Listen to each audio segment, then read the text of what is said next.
Greetings, everyone. Pete Pardo here from Sea of Tranquility. Welcome to another episode of 4Fusion Friday, because it is the first Friday of the new month here in April. We were just talking before we started taping. Is it really April? We've all had some weird weather the last week or so, and yeah, it is April. It's technically spring.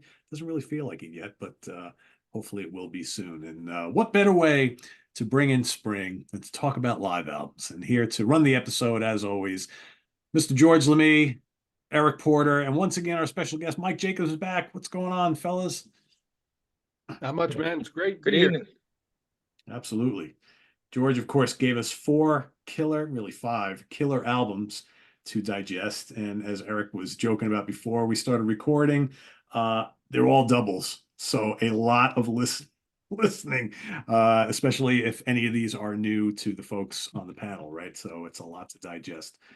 Even if you knew some of these albums, you still got to go back and re-listen to them. It's a lot of music, right? A lot of music. So with that being said, I'll turn it over to George for new stuff on the horizon, right? Before we get started with the four picks. It's funny. I didn't go to start putting together new releases till yesterday, and it turns out I don't have anything this month. I haven't come across much, although I do want to mention one that is a new acquisition, an album that came out last year and I couldn't find. It's a Japanese album on a boutique label over there. Koichi Yabori has his own label. I think they're not even up to 10 releases yet. It's I'm not going to try and pronounce it. That's the name of the band, Yiorgos. I don't know.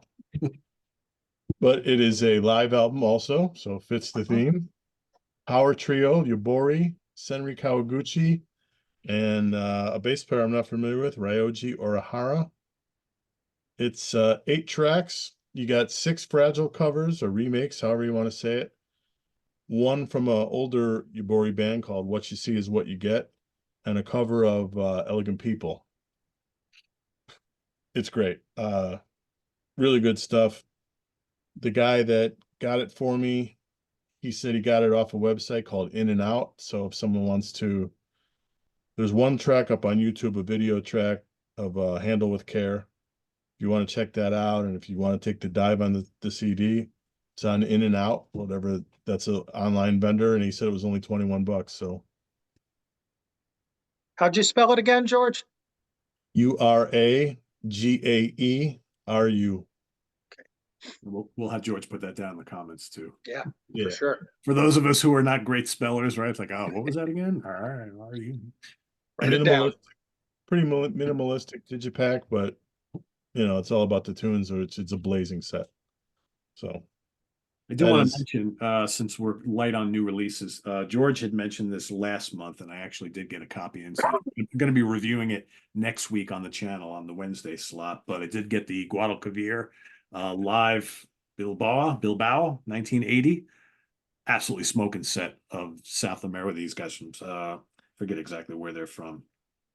Yeah, me too. Yeah, Somewhere in South America. Somewhere in South America. I forget exactly where. But really good kind of Latin tinged fusion, blazing guitar work, and just really, really good, a really good quality recording too. And also, I'll be reviewing this next week. Our good friend Andy Edwards has a new band called Nataraja, Spirited Play. This is Andy on drums, Jack Jennings on guitar, who I think is kind of like the leader of the band. He's amazing. John Jowett on bass. He's a prog guy. He's been in lots of different prog bands, Arena IQ, whatnot, and Richard Charles Boxley on synths. Really, really good kind of Shakti, Mahavishnu, little bits of prog type of thing. Very, very cool stuff. So I'll be reviewing both of those next week. Just want to kind of give everybody a heads up on that, to be on the lookout for those. Cool. All right, let's jump into the square. Like, as we said, it's live albums part 2. So going alphabetically, you got Yiorgos Fakanas group live in Athens. Prism live in Sugino Kodo, 1977. Uzeb World Tour 90. And Vital Information live around the world. So Eric, you are the starter on these. I try and get you good guitar, and high faith that I've done so this month, but you tell me, what's your number 4? Uh, you definitely did that. And like I said, I did want to give you a little jab. This was a ton of homework, so I'm not going to lie. I'm reading off some notes tonight. But yeah, for guitar lovers, this and the George's pick, you're going to get 5 really good guitar players. And I think it was interesting because I think these were all very different to me. Each of the 4 kind of had their own sound. And as I was listening, it kind of made me sit there and go, I think I'm really starting to break through as to what I really like, versus, you know, certain things. I know, like Pete, you were mentioning the Latin sound. And I mean, there's obviously variations that all these bands have. But in listening to this, I really got kind of a different perspective on a couple of things. My number 4 is Prism. And I'll start this off by saying I haven't heard any of these. So this was all new, all double albums. I did a lot of homework this month. UMAG's not double. I think what made me think of this one was, and again, we're talking about stellar playing on all of these. I thought of Lewis when I was listening to this one. I'm like, it's a little happy, if that makes sense. And it kind of surprised me, I think, at the start of the record, the 2 early tracks, Morning Light and Cycling, to me were a bit light for opening a live show. But then as I'm listening to Cycling, the guitar starts kind of churning up a little bit and gets going. I did like the clean sound he used on the opener, Morning Light. It's just, those were a little too, it's not even laid back. Maybe it's just more, and they're not, I don't want to say smooth because that sends things in a certain direction, but maybe just a little laid back for me. I will say, you get The to LA Fred. sound, Eric. What's it? It's the LA sound. Well, I 100% agree with you. Okay. I dig it, but I think the first 2 tracks are, it's like, I felt like I was listening to like a Larry Carlton record. Yes. Very different from and the rest of the album. Yeah. I think, right, you hit Fred, I think is the third one, obviously, covering that. And that really kind of gets things going. Viking is terrific. Viking's really where I feel like Fred and Viking is really where they start hitting the mark. So that's the hard part. When you're ranking these, I'm like, you have variations and things that they do. I understand you're trying to throw things in for dynamics and contrast and changes, but it really just kind of surprised me that that's how they, whether it's sequenced that way once the record was put together, or that's really how they started the live show. For me, it was a little too easy to start a show.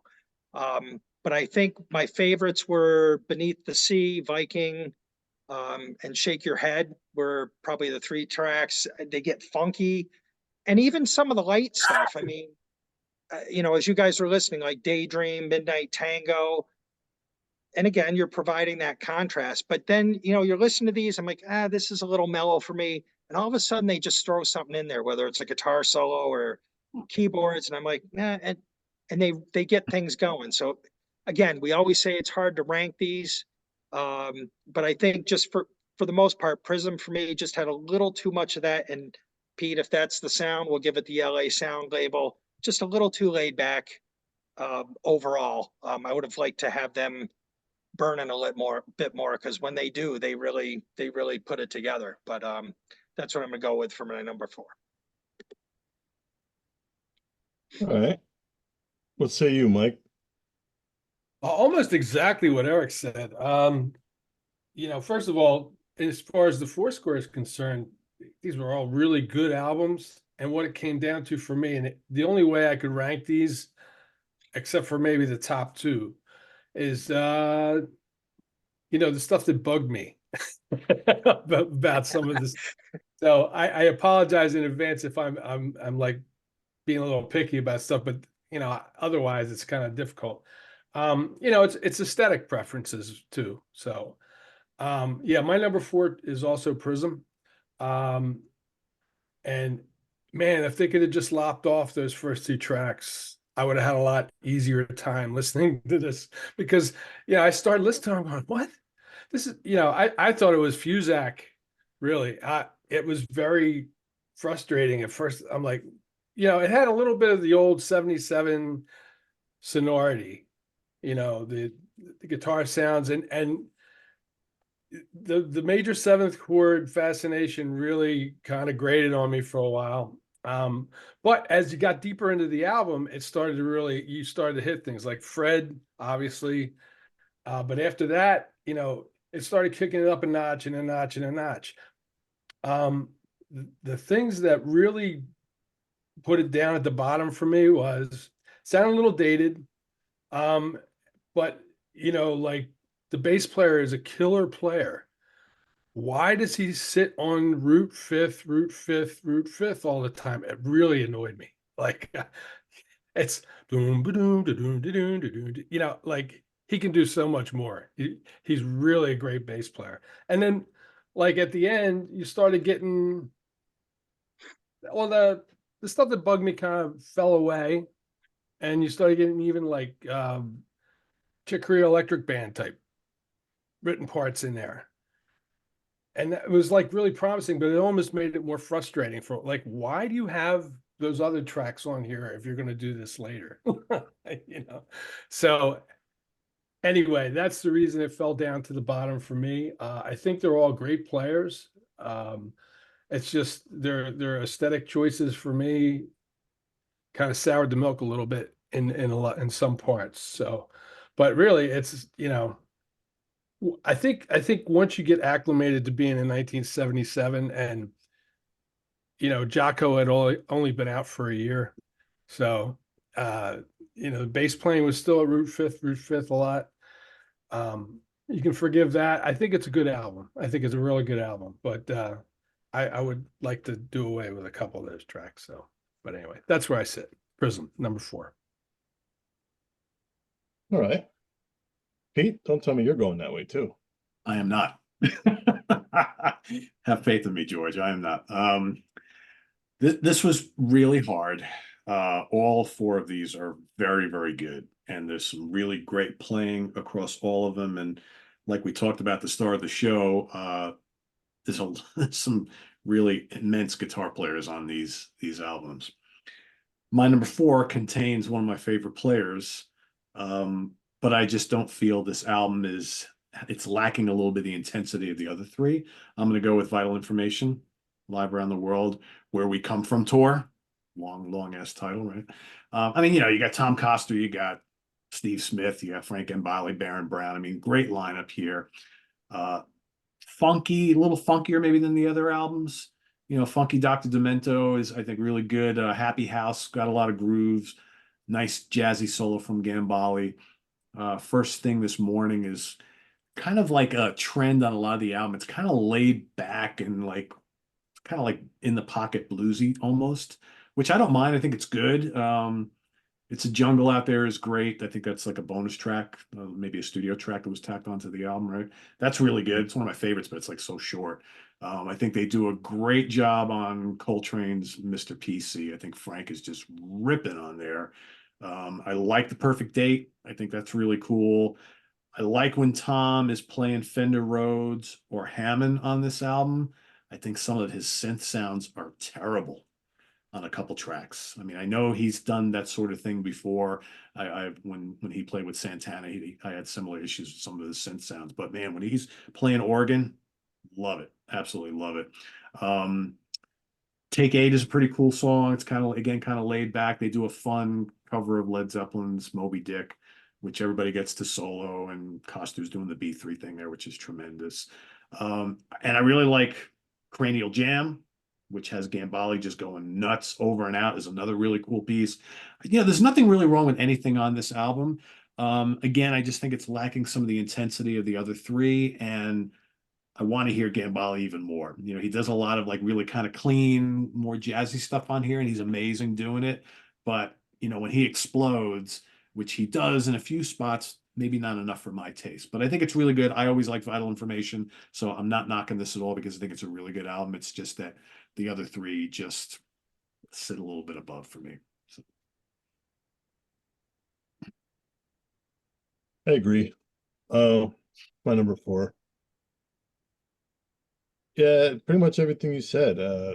This is I've had this since it came out. This was a favorite of mine. I like the swing take on Moby Dick, great soloing, like you said. Cranial Jam, basically a setup improv that they used to do. The Perfect Date was actually the one song that was recorded at a gig I was at here, Oh, at a really? place about a Nice. mile from here. That was cool. That's a really good older song of theirs. Over and Out might be my favorite song of theirs. That song's just a complete jam. Like you said, Mr. PC. They're equal Flash players as everybody in this square. I don't think they're at this point in their arc that they're equal songwriters. I think this is kind of the first step of where they got better with their writing. The studio albums after this, I feel like they became one of the better bands. But unfortunately, the track list here features the older stuff. Some of the 90s stuff was it's a bit of hit or miss. I mean, like Mike was saying about the Prism tunes, a lot of them are just kind of flat. That's what I get out of some of these tunes on this is like pleasant, breezy, but lacking in intensity. I could stand to hear more Frank, I guess, more attack tones too. He's got a lot of clean sound. I mean, he sounds great on it, but I want to hear him rip. So my number 4. Eric? Well, for my number 3, I think Mike made a good point on the Prism, maybe with the 70s sound, and I'm going to go with Uzeb. I just feel like this one kind of, and it came out, I believe, 90, but the tour is it 88, 89 for the tour this was recorded on? 89, I Um, believe. these guys are good, and what I got really surprised about when I went out and tried to read the liner notes and find stuff on this, I'm sitting there thinking all these synth sounds.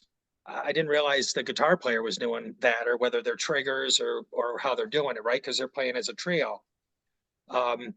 So big sound on this record, which kind of took me back a little bit. And I'm thinking, wow, this is pretty impressive. But I think and like Mike said, I hate to go to the other side because there's some great playing on here. But you kind of have to talk about how you're distinguishing these. And for me, that really heavily compressed and chorused guitar sound just gets tiring to me. As good as is it Michael Kusan as the guitar player? Really good player. And George had introduced me to Elon Karen a while ago. I believe we had him in a 4-square, right, George? Yep. So this guy's an amazing bass player. And but I think with the guitar synth and the sounds that they're using, that really dated things to me a little bit. And I also felt kind of a lot of this stuff was hit and miss. When they're on, they're on. So I'll go to record 2 here, like Spider, just some ripping guitar. But then as I'm listening to the song, I'm like, it almost feels like he's blazing. I want to hear more from the band on this. And I don't know why, because there's other tracks where the band is ripping behind him. But I felt like Spider, he had this amazing guitar going on. And it feels like the band's kind of pulling back a little bit.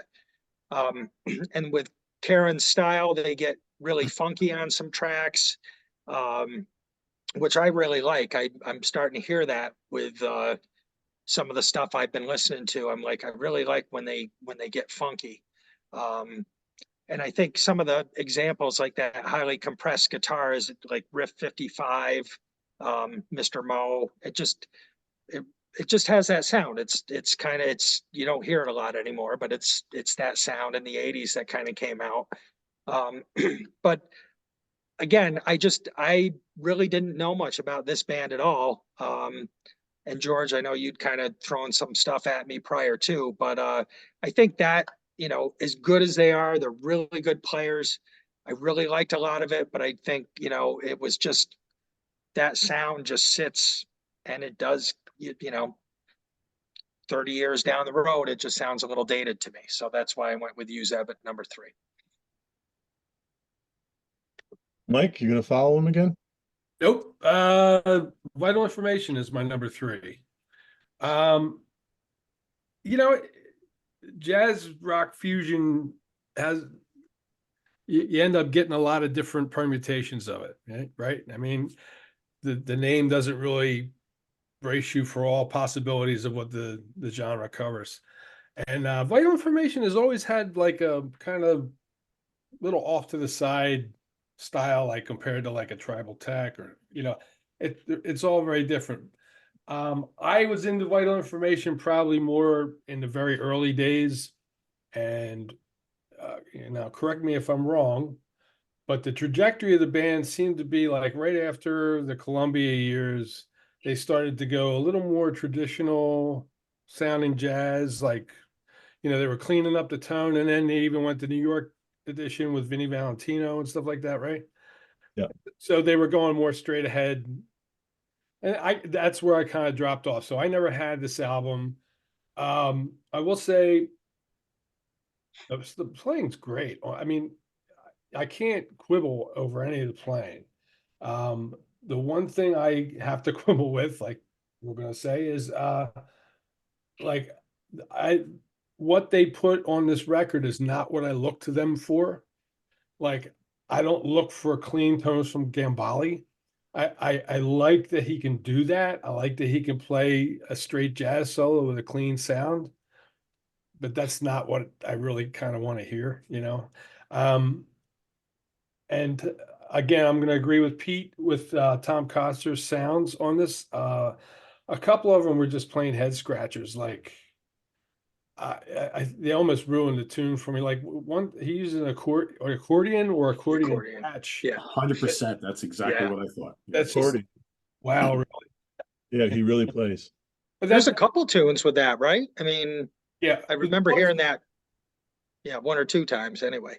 Yeah, He that has one some swamp cover. tune, it's actually kind of appropriate, but yeah, it's just, and even the organ tune, I think the organ sound, he kind of leans on that too much. I like it sometimes, but sometimes, the first time I heard Coster was on Santana Moonflower, and I really liked what he was doing. I mean, I know what Pete's saying about, sometimes the synth sounds were a little iffy, but I liked what he was doing in that band. And then what was that album he put out, Forbidden Zone?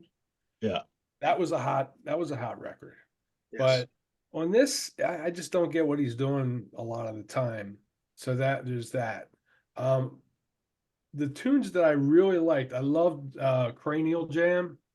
That was by far my favorite. And you know, the song "It's a Jungle Out There," I guess that's Baron Brown's little showcase. It's kind of short, but man, I wish they did more of that stuff. It's kind of textural, and the rest, when they were kind of leaning into the more traditional sounding like swing jazz, it's not it's like I said, it's not what I look to these guys for. So I really like, especially when they did like Europa. Like, I used to play that song in a band. I love that song, and I really didn't care for what they did to it. But this is very subjective. But I mean, again, the playing is killer. Like, I like that Steve Smith did the drum also waltzes. And I know that tune probably from Bill Bruford's version the best, but Steve actually added a little personalization to it. That was pretty cool.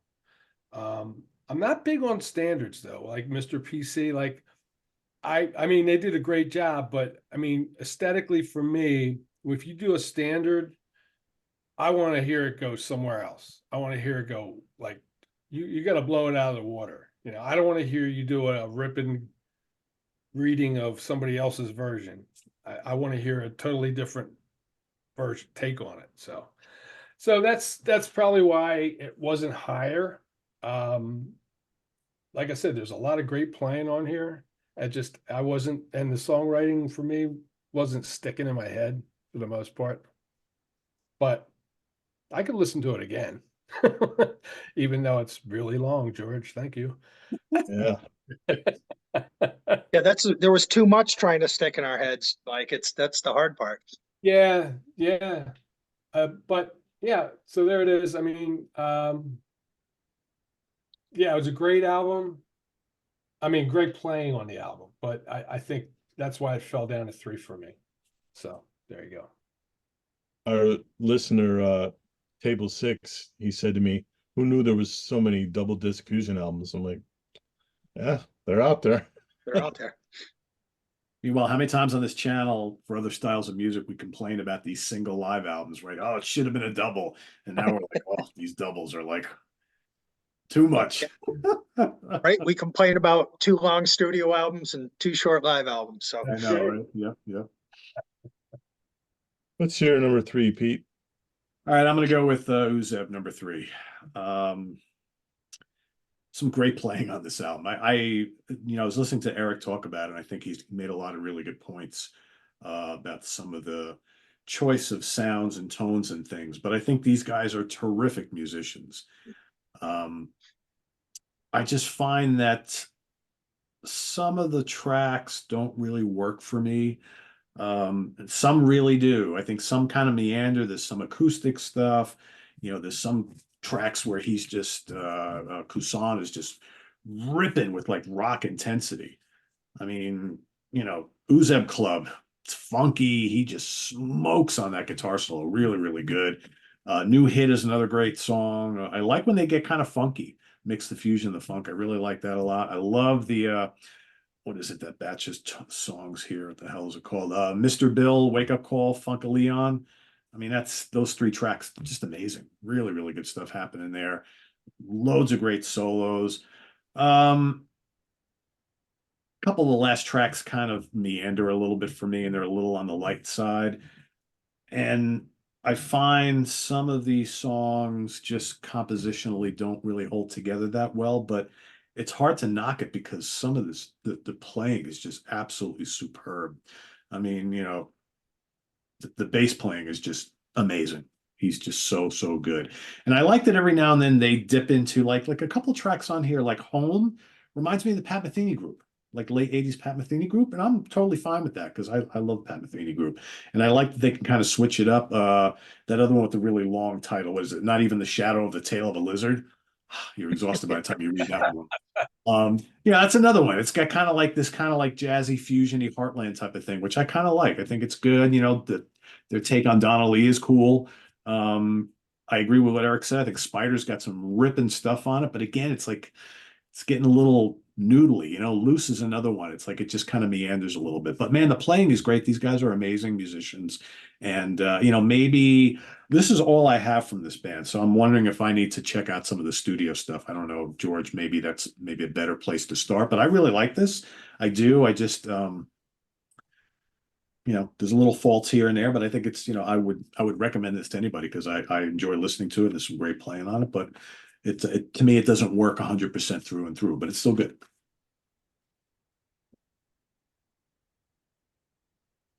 Agreed. Well, oh, and going through this reminded me of these stupid things, these doubles with the Oh, yeah. Good Riddance Cities things. I mean, The I only thing always take, if I stupider was can, I that take them long out. box. Yeah, The only thing stupider was the long box they used to sell. that too. Yeah. right. the Vital Information one has a booklet on both sides. I mean, what do you need 2 booklets for? But the Uzeb, I'm not going to be a part of the reason why I probably like this more than the rest of you is I have a connection to it. Like this was when the early 90s was discovering audiophile imports and discovering a lot of new fusion bands. And this was one of the bands they pushed hard. Those guys loved this band. And they had that advantage where I never heard them before. So when you get into them, you have the whole catalog to chase. And that's always fun. This one in particular, the production at the time was so lush. I mean, everybody was just blown away by the production, how good it sounded. I still think it sounds really good. I mean, I don't come from that view of Eric with the guitar. It still sounds good to me. The problem with this album is it's a weirdly sequenced album. And the set list in general is weird. They're on the Uzeb Club tour. They do 6 of the 8 songs from that album, which, they're going to favor the new album, but they have a long history before this. So you'd think they do a better job of touching up the old stuff. They don't. The other thing is like the sequencing itself, where they put stuff. Like they got two long ballads back to back and Home and Blue and Green. That part gets a little sleepy. Um, they got some non-album tracks, which is usually good, except some of them aren't so good. Like Après La Confidence is not that great. I do like Don't Be Bop. You guys have all mentioned Kusan, and we always liked him, but to me, this was all, even though it's a Democratic band, it was always like a Charon feature band. Like his sound was so distinctive. He could play lyrically on the fretless, and then he slapped too, and it had that killer slap tone. So I liked the ones Pete mentioned, Mr. Bill, Wake Up Call, Funko Leon, that section, just killer. When he pulls out the thumb, that's when they get going. Loose, I like a lot. New Hit, I like a lot. The only problem with this album is that I mean, some of the down tracks are like a crevice. You fall into them and it's just like, oh my God. But the rest of it, I do appreciate. Just my top two, it just wasn't going to get there. So I picked it at 3. Herb? All right, my number 2 is Vital Information. And I think this one caught me. Obviously, I love Frank.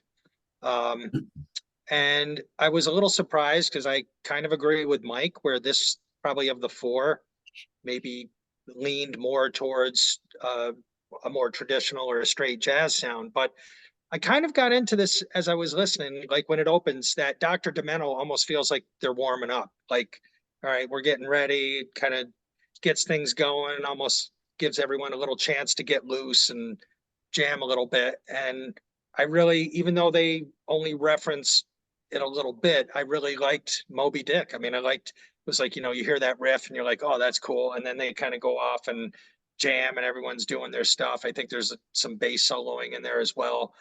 I think Frank sounds great in that, and Coster's organ. And I get what you guys are saying. I think the accordion sound is what bugged me the most. I don't know that I'm really now getting a lot of recall on the synthy stuff, but I love the organ sound, so that worked for me. And I thought he's got kind of a bluesy touch too on some tunes. Um, I think um, I think Happy House kind of has that shuffle. But it gets that bluesy. I don't even, maybe Zydeco, I don't know. It just, that organ kind of does that to you too. Um, but I think that first thing in the morning, that's another one where I felt like he gets kind of bluesy with the organ. But I liked how these guys fed off each other. I thought, everyone kind of gets their own chance to play. And I know what you're saying about a lot of Frank's stuff is cleaner than maybe what you normally hear from him. But I just thought he was ripping. Not that there'd be any doubt that he would be. Listen Up, that's another real good one. I like the groove in that one, I think, and that one really gets cooking. And Over and Out, that was another ripper, I thought. And you guys mentioned Mr. PC, but I really thought, even though there's some inconsistency, I think some of the songs are like, like I think that Europa, that was another one that used the accordion, is kind of mad. I don't know. I thought when this got going, and it kind of surprised me because I don't know that I'd always kind of stick to the more jazzy stuff, but I don't know. I was really digging this one a lot, probably thanks to Frank for the most part, but I was digging Coster's playing. Get that accordion thing out of there, or accordion sound he's using, and I was liking the other stuff. So I'm sitting with Vital Information at number 2.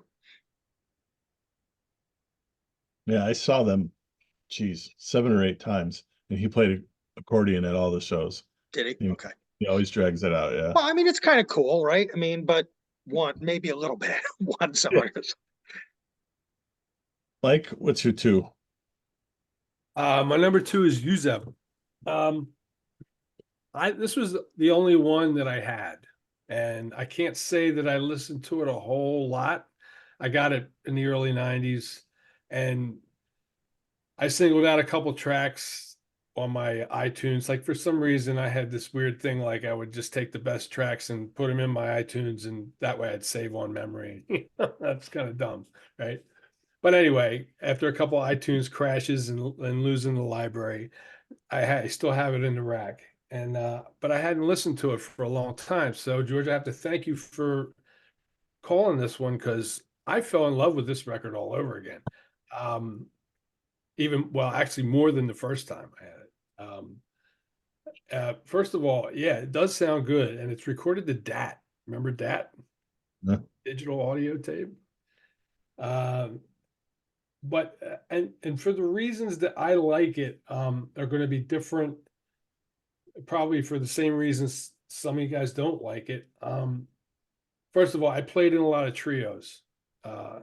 So the power trio presents a particular problem that I like to see a guys work out, and these guys, because there's less instrumentation, it's really interesting to me how they keep things interesting, change it up, change the sounds. And like, I don't know how he's triggering a lot of that stuff. I think some of the tunes, like the sound guy's got to be triggering something. I was wondering that too, Mike, because when I actually looked, I mean, they definitely have a big sound. I'm like, how's he doing all that? I mean, is it a Geddy Lee thing where he's got the pedals and he's just, because you got to think back to what was the technology then, right? And I know Geddy was using pedals and stuff for a lot of the keyboard things, because honestly, I listened to it probably twice and was thinking they were a 4-piece. Yeah. There is a DVD the year after called The Last Concert, and I have that. And you can see that the drummer's doing triggers too off of pads. Okay. Some of the synth sounds he's triggering off pads. So that's another little trick. Okay. So what came to mind when I was listening to this is, He's got all sorts of stuff around him there. Yeah, for sure. Okay. yeah, I was looking at the book myself. This is the only one I had the booklet for. Yeah, I don't know if you guys watch any cooking shows, right? Yeah. But they say the mark of a great chef is to take a few simple ingredients and make it sing. And that's what I kept thinking of when I was listening to this. Yeah, I get that there's,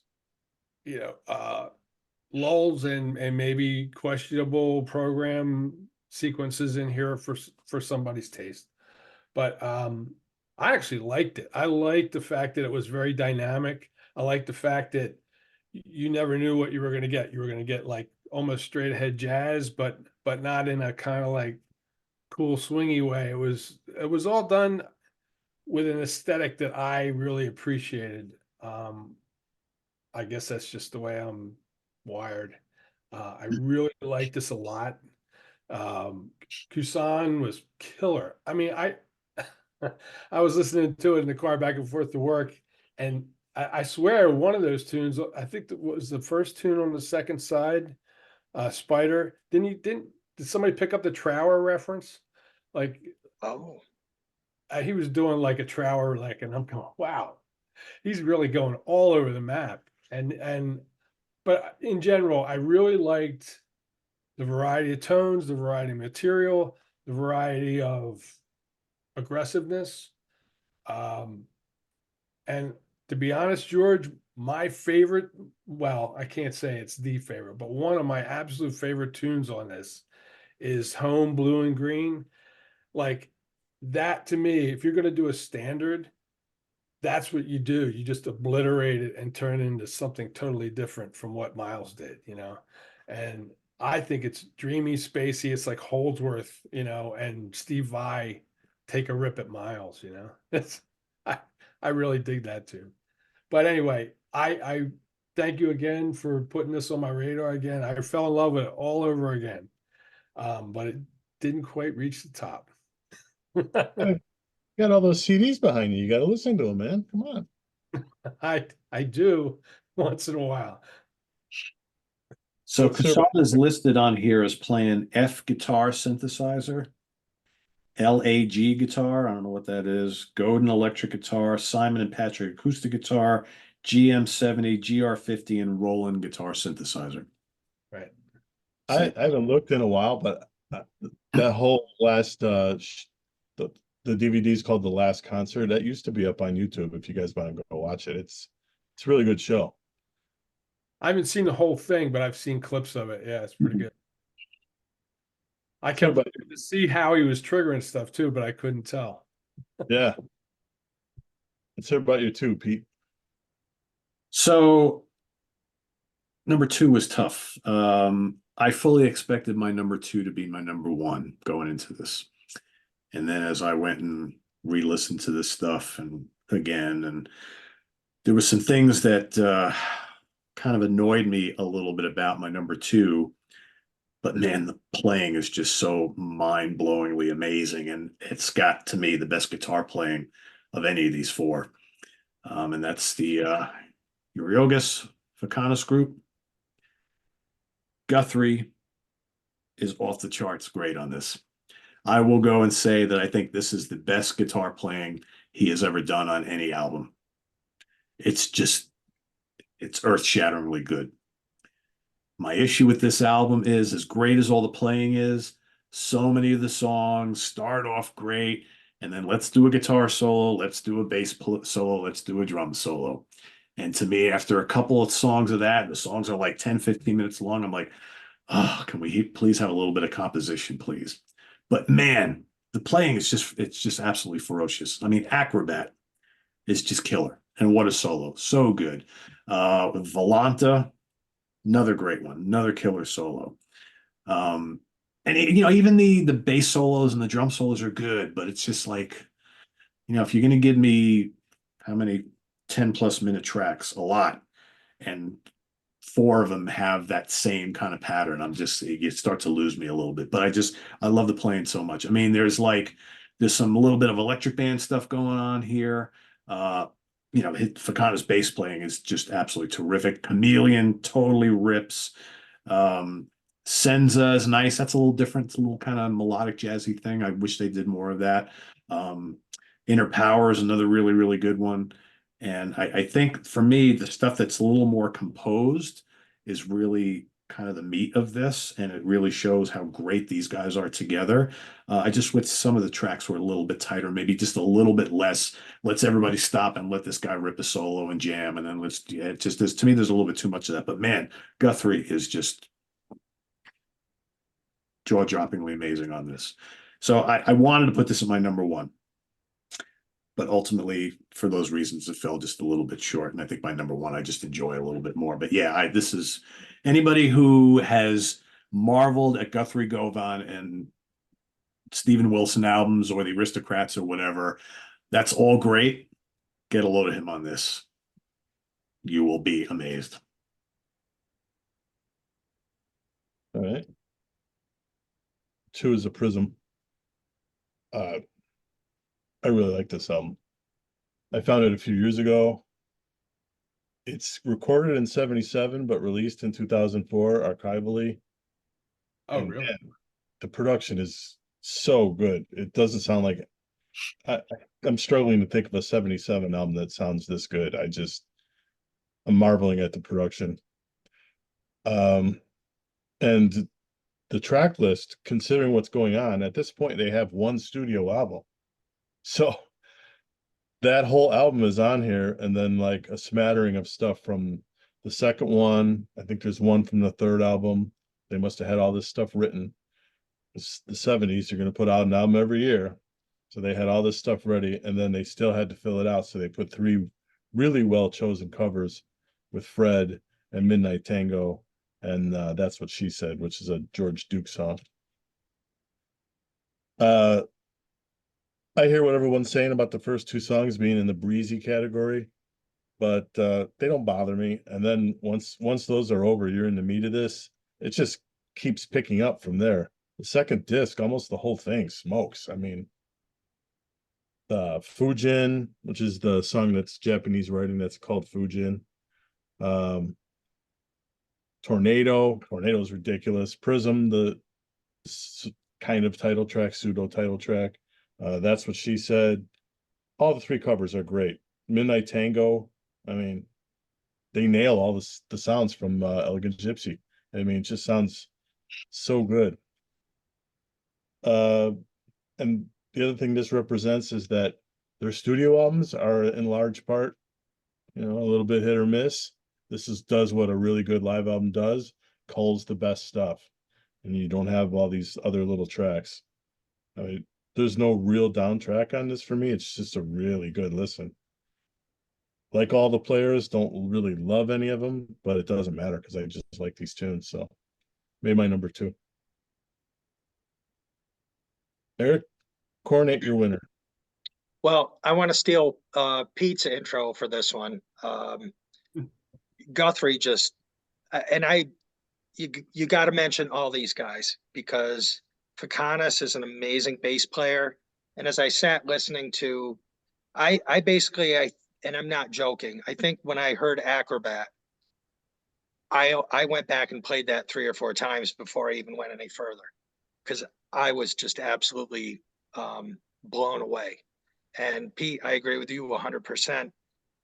I've heard a lot of Guthrie's stuff, and this is by far the tops. I mean, he is just absolutely amazing on this record. And he sounds like Guthrie. It's not like, stuff we haven't heard him do before. I don't know if it's just the guys he's playing with. And like I said, Fakanas on bass just absolutely impressed me. He's always playing those, has that interplay, whether it's with the keyboard player or with Guthrie, the drummer. I don't want to pronounce these names. But I think as I'm listening, it's like Fakanas will lock in with the drummer, Guthrie goes off, and then the keyboard player will, and again, I know we were talking about sounds tonight, especially with the Vital Information and Tom Coster. This guy using the Rhodes sound a lot. I mean, I just fall in love with it. And Fakanas's bass lines, whether he's doing walking bass lines or playing the melodies along with the rest of the band, they're just, this is absolute fire. I know George is working on possibly trying to get us to be able to find some hard copies. I saw you guys had some. I don't know if those were Burns or I got to get this. I'd be willing to pay some good money for this. And I want to agree with Pete on one thing. The songs are long. And I did find that, Pete, as I was listening, I'm like, okay. And especially when you're not always just sitting and listening. I would have it on the background, kind of a passive listen. And I'm like, am I still listening to track 2? But that being said, as I sat and listened to this, you sit and you're imagining, like, I can't even comprehend playing this music because I wouldn't have the skill to, carry one of their instruments, nonetheless play them. But I think take the long, the kind of what Pete was mentioning. The songs are long. It does take a while to digest this, especially as a double disc. But I would say, kind of what I did, go out. If Acrobat isn't your thing, you don't need to go any further. But if it is, there's just a ton of stuff in here. You got pretty much the first side, that World of Fun.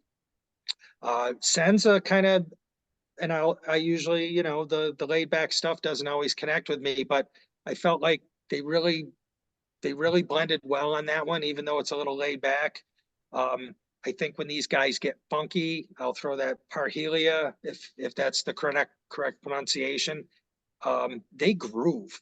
And yeah, maybe what Pete said does happen. I think they kind of lock in, and then Fakanas will play a bass solo. You'll get a little drum solo. Guthrie comes back in, but I don't know. I just listened to this and I'm like, I just stunned at the musicianship that is here. And I think side 2, to kind of go along with that Senza, they have that Sfagalia, if that's the name of it, really nice, beautiful piano that I think just kind of leads through. That Valenta is one where there's a ton of unison runs again, with Fakanas going back and forth between guitar, playing along with the guitar and keyboards. But, that would probably be my only negative in agreeing with Pete, is that the songs tend to be a bit too long, and maybe they are, maybe too many little solos versus sticking with the program and playing a tune. But I don't know. This one just absolutely blew me away. And I think I heard Acrobat and I'm like, and this might show a bias, but I'm like, yeah, this is going to be number 1. I don't know. And it stayed true. This was probably my lock. right out of the gate. The other ones, and I will say that because I hate kind of what Mike said. I hate to sound like you're talking negative. There's a lot of great playing on these, and that kind of is where you make those turns. Kind of what doesn't always sit with you has got to be what differentiates them. But I will say 2, 3, and 4, and we talked about this as a group a couple times before the show. You know, things were moving quite a bit in those slots. So Mike? You guys pretty much said it all. And the Fakanas is, you know, after what I said about Uzeb, okay, I really fell in love with that record again. But this one knocked me off my chair. I mean, it's rare for me to get really like enamored with guitarists, being a guitar player like for so long. Like I've been listening to guitar so much for so long that I kind of like, it's rare that you find one that really impresses me. I mean, you know, I was into Vi, I was into Satriani, I was in all that, and then it kind of like I want to hear other instruments. But Guthrie, holy mackerel! I mean, one thing came to mind was like if you know how certain players you can identify in a couple of notes, like Mike Stern or Steve Morris or Eric Johnson. Guthrie's not that kind of guy. The only way I can identify Guthrie is if he's playing like all kinds of styles with no visible boundaries whatsoever and just killing it. Oh, that's Guthrie. Nobody else does that, you know? And again, I'll reiterate what Pete said. I love the Aristocrats. I love what he does with Steven Wilson. I love Erotic Cakes, but this is by far, you know, the one I would give to somebody. Say, you want to hear Guthrie Govan? I mean, come on, this is it. I was not prepared for that at all, and the fact that okay, this is not his group, right? I mean, what did he do? Walk on? Was he reading?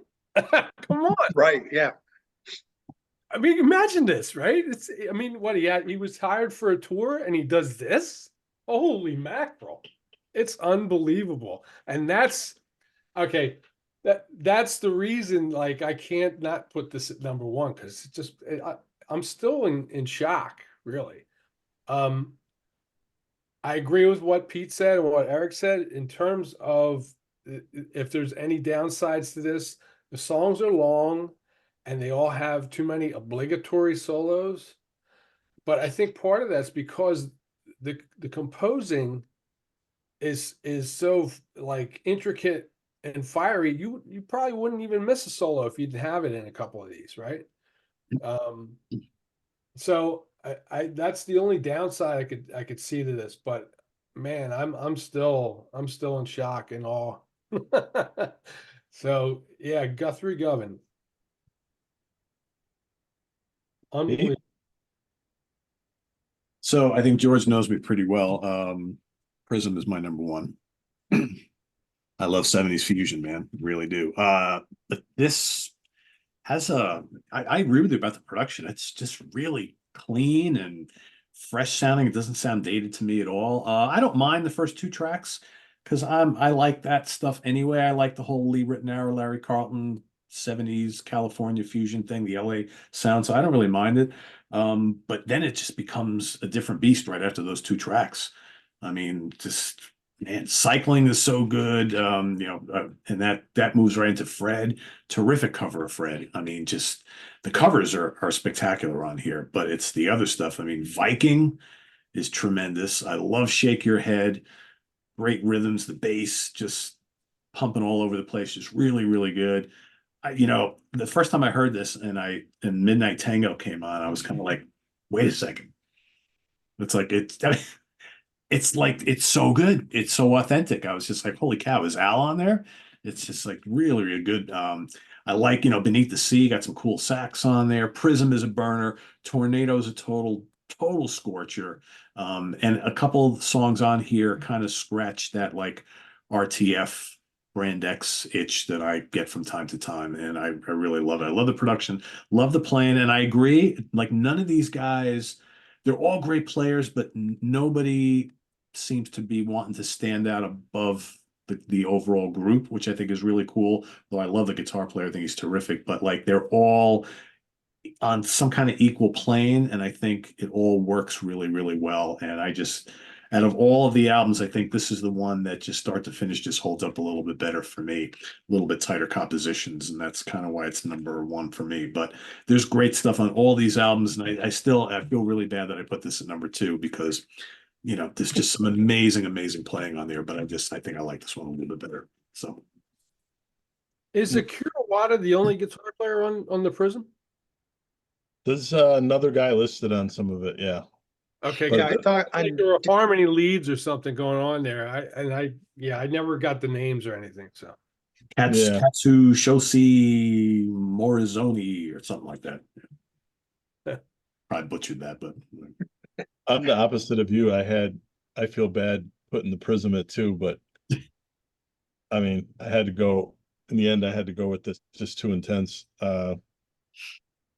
So for background, these songs, half of these songs are stretched out. I got the studio albums where all these songs are from. You got 4 of them are from the Acrobat album, which was they're touring on it in this, and then you got 3 from the one that we had on the Abstract Logic's show, Inner Spirit, and then there's one from an album called Maestro. And indeed, Guthrie Govan is just a tour hire. He's not on any of the studio albums. The guy on Acrobat is Stern. The guy on Maestro is Borelli Lagraine, and Gambale is on Inner Spirit. So he always gets somebody good, but he got Guthrie. all over those there. guys are so different from each other too, right? How crazy! Right. Yeah, because the key, the secret sauce is Fakanas' writing. He writes this whole album except for the one Herbie Hancock cover. He writes this whole album, and he's just a really good writer. This is a perfect job of compiling your best stuff. This is amongst his greatest songs. If I made the track list, I probably wouldn't make it that much differently. I mean, this is really good stuff. He's an interesting guy, a mixture of he's like lyrical, like Jeff Berlin. He writes lines like Alain Caron. He slaps. He's a finger guy. I mean, he's got the incredible tone, super clean. I mean, he's just got it all going together, and he puts these songs together and lets these guys play. I mean, and they really play. I would agree. It's a little long, a little stretched. This is one I probably wouldn't be sad if it was a single, just a big single, like 77 minutes or something. I think that maybe work out a little better. But I mean, it's hard to argue with more good stuff. You don't have to listen to both discs, I guess, every time you listen to it. But for me, it was you got just homework. yeah. This was just too good. And I remember the first time I talked about this on the channel was one of the first shows I was on was a live album show. And I said at the time exactly what Pete said. This is Guthrie Govan at his best. And he kind of made a face like, really? Really? It really is. I mean, you I think admit it. and you have heard it all, but this is him with a true fusion band. I mean, as good as those guys in the Aristocrats are, they're not doing this. They just aren't. I mean, so Guthrie isn't doing this. I mean, there's nobody else that he's played with that has the intricacy of harmonic and construction. I mean, it's hearing him in a new setting, and he doesn't flinch. I mean, he's just unbelievable. yeah, these are true blue fusion guys, and he fits right in like a glove. I mean, those guys from Erotic Cakes, I mean, they play jazz gigs too, but that's even a little different animal. This is like true blue fusion guys, and I mean, Guthrie delivers. Between him and Fakanas, you almost don't notice the other two guys, but they're killer. They really Yeah, are. they are killer. Yeah, they stood out later. I mean, they really did. I especially like the guy's piano parts. Finally, I mean, I liked what he's doing on Rhodes, but the piano parts were really nice when they came in. And Yeah, some beautiful piano. But I the think Rhodes killed me too. I Loved think it. the drummer does 2 solos, which is unnecessary, but one of them he kind of turns the snares off, and he's doing some polyrhythmic stuff, some limb independent stuff, and playing off that. And it's really interesting when you listen to it. If you're not listening to it, you're like, what's he doing? But if you really listen, you're like, whoa, okay. So he's a unique guy too. He has a solo album that's pretty good. But yeah, this is just I put Ken on the case. He emailed Fakanas. He's gonna try and get Bring him in, Ken. Bring him in. yeah, gonna try and vend some of these because he sells them on his site. So if anybody's interested, you can try to go to fakanas.com. But mostly what his stuff, it's available when it's new and it's gone pretty quick, and then good luck. So, but yeah, this is just a great highly recommended for you streamers out there to check it out. So, George's pick.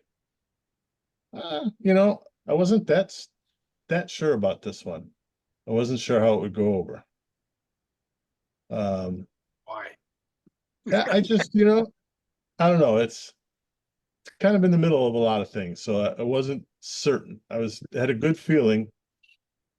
It's a bunch of German guys, but I think more or less the leader is guitarist Peter O'Mara. What'd you think, Eric? I'm going to make you feel good about yourself. How's that? This would slot at number 2 for me. I love this. I think the word that came to mind is infectious, and I'm interested to see what Pete thinks, because kind of based on all of us, having Fakanas at number 1, and Pete had a good point about things maybe getting stretched out too much. I thought compositionally this was terrific. The songs were really good. The opener, Arbite, the guitar and key. I mean, this to me was up my alley. As amazing as Guthrie was, and not that O'Mara is not a great player, it's not just flash. I thought his playing is very melodic. His soloing, they're funky, they're groovy. I think Armadillo, the second track, really funky bass line. I love those kind of stabbing Rhodes keyboard, the way that's played. They get a little loose and improvise a bit, which I like, as long as it's not going on for 15, 20 minutes, which it's not. But I thought this, outside of that, Gefluster, they maintain a really good energy, and that Gefluster probably slots in nicely, gets a little mellow and spacey, maybe a little improv-y, but you're talking, I think, 7 tracks total, cross current. And I think these guys lock in, and whether it's the rhythm section or just the way the songs are written, it feels like it's constantly moving. These songs are moving, but they're groovy. They groove, they play well together. Rebirth, I can listen. I wish I had a Rhodes in my house so I could just kind of noodle on it, because I just love that sound. And Rebirth just kind of gave you a chance to sit back and kind of listen to some of that nice Rhodes playing. And the closer, SWAT, another just so funky. And even that one, I think, a little more clean tone in the guitar. But again, it's got that constant motion. It's not overplaying, which I don't have a problem with, but I love this. So aces in my book, George, for this pick. This is a great one.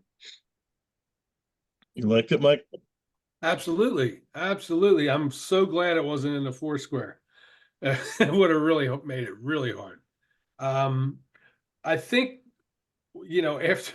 after listening to 4 double live albums, the most refreshing thing about this was how refined it was. It was, and I was going to ask you why, what made you put this not in the 4 square and one of the others in the pick, but this is a single, right? That's not it. It was I saved the George's pick for more obscure. I knew that nobody's heard of this. Oh, every time I looked into this guy, Klaus Doldinger came up. So was he in Passport, O'Mara? I believe briefly, yeah. Okay, but I really liked it a lot, especially like Arbite, like Eric said, and Cross Currents. I really dug, and Wadaf, great tunes. But maybe it was just the fact that we just listened to 4 double live stuff, replete with soloing. This was so listenable after all. I mean, they were, but it's more attitude than anything, because they really Omar is a player that really picks and chooses what he plays, and he's not showing off at all. But what he plays is great. And I never heard of the guy before this, so thank you again. This is a good discovery for me. Pete, you're on board? I liked it. I didn't love it. I dug it. After I got done listening to this, and I agree with what everybody said, after hearing all, those other long albums, this was kind of like, all right, this is a little bit easier to kind of take it in all in one sitting. I felt about this one kind of like I felt with that recent Oz Noy live album. I like it. It's a little kind of like lock in a groove, funky, bluesy, jammy type stuff. But the playing's really good. It's very tastefully done. I mean, there's definitely some highlights here. I think SWAT is a really nice track. I like his guitar tone. I like the Rhodes on there. I think that's really good. Our Bite is also fun. Cross Current is easily my favorite tune on there. That's the really kind of hot one. And I almost kind of wish they did a little bit more stuff like that on there. Rebirth of the more laid back tracks, that's probably one of my favorites. It's got a little kind of like Lee Rettenauer vibe, like Captain Fingers type of thing going on there. The bass solo is really good on scales. Gefluster, that's kind of laid back. Armadillo is really cool. That's kind of jammy, funky, so to speak. I liked it. I didn't go nuts over it though. I kind of like, after all the explosiveness of what we got on the other 4 albums, I think this was lacking in that a little bit, but it still was a good listen. I'm glad I got to hear it. Yeah, I dig it. I think it reminds me of Tribal Tech in spots, definitely. That's got to be an influence for them. My favorite tracks are the 2 closers, Wad Off and SWAT. I just think those are just high quality. I like Cross Currents a lot too. Like Eric said, Gefluster is a little drifty. Yeah, they did this same lineup did a studio album a couple years later called Eccentric, which is equally as good. But other than that, I really haven't heard barely anything from Omara or any of these guys. Like Eric, I want to tout Michael Hornack, Rhodes playing. Yeah. Great Rhodes playing. I mean, many notable solos on here. Just super tasty. Every time he plays, it's like just the right thing. I mean, the guy's really good. I'd like to hear more of him. But like the Fakanas, good luck finding hard copies. It's not even on Discogs at all. Like they've never even heard of it. And I'm the only guy that has it on Rate Your Music. So, I mean, this is pretty tough. Seriously, there's only Yeah. one rating. Wow. That's it. Only one ownership, me. And that's just files because the hard copy, I don't even have scans for this. I mean, I think a buddy of mine said he saw that he sells CDs on his site, but you got to have like some kind of weird way to buy it, like international money order or something. I don't know. He said he couldn't figure out how to buy it. So if anybody can get a hard copy, let us know because it's something I wouldn't mind having. But yeah, definitely a good album. Good choices today. Very. Yeah. So George, you want to give a slight little preview of what to expect next month? Yes, we are, for the first time in a while, we're going to do Guitarist as Leader albums. Guitarist as Leader Part 2. We had Danny Rabin on the first one. This time we're going to our Canadian pal, Jeremy Green. And he will help us out with a very nice 4-square. Cool. So Looking that will forward be to it. for May. In just a couple weeks, right?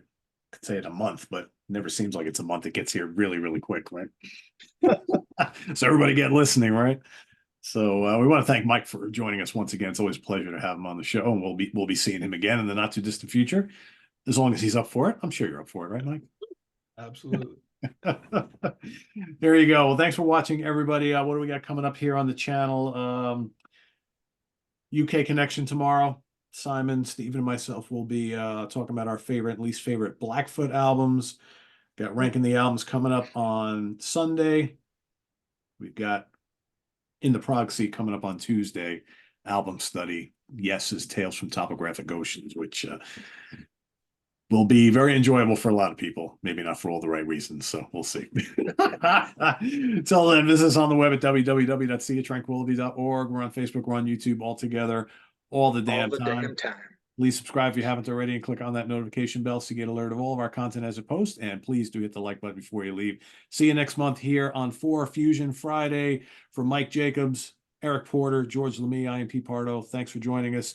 Go Fusion. Let us know what you think of these albums down in the comments below, and we'll see you next time. Bye-bye.